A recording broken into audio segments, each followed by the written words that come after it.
Слава Украине! Перед этим от Полонского. Друзья мои, бавовна прилетела на территорию Брянской Народной Республики, временно оккупированной московитами Путина. Да, значит, там находится, пока еще находится.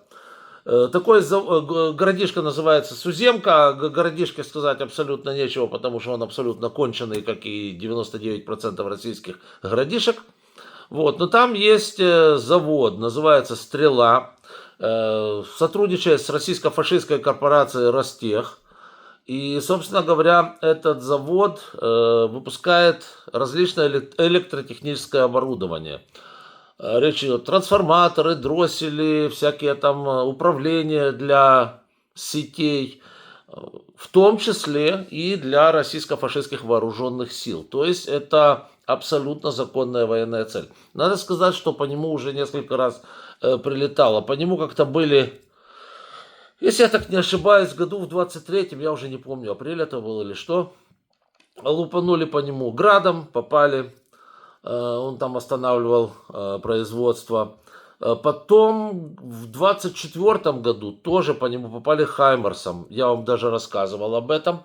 И вот сегодня снова по нему попали. Надо сказать, что рашисты пищат, что это Хаймарс прилетел туда.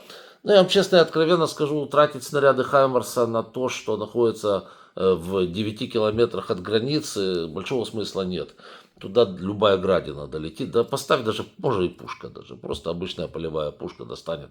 Без всяких проблем. Вообще удивительно, что эта хрень хоть как-то работает, будучи вот настолько близко к нашей границе. Это, конечно, безобразие полное.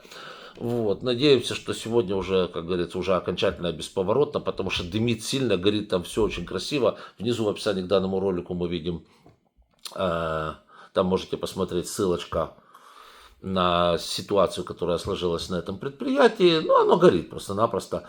Оно не какое-то гигантское. Это предприятие, скажем так, даже можно сказать, из небольших, но очень, как говорится, вредных, потому что, ну, сами смотрите, это, во-первых, важная вещь, почему без трансформатора, дросселей и так далее сети тупо не будут работать.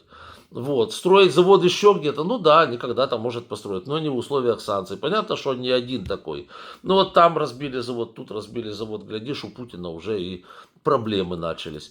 Вот. Так что, конечно, завод, который находится там в 9-10 километрах от границы с Украиной и еще продолжает на российско-фашистские вооруженные силы работать, это полнейшее безобразие. Сегодня туда прилетело. Еще раз говорю, я далеко не убежден, что это были снаряды Хаймарса. Скорее всего, это была или артиллерия, или просто несколько градин туда запустили.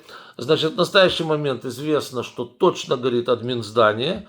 И, кстати, кому интересно, на Гугле даже можете посмотреть, на Гугле там очень хорошо видно, на Google мэпах админ здания у них такое. Но это, пожалуй, одно из более-менее приличных зданий в этом городишке, потому что там больше смотреть там вообще нечего.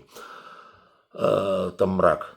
Вот. Админ здания точно горит, и точно горит склад готовой продукции вот туда. Вот это очень важно, чтобы, как говорится, эта продукция потом не расползалась по путинскому рейху и не делала нам беды. Вот. А что касаемо всего остального, будем постепенно смотреть и по мере получения информации будем вам, как говорится, докладывать.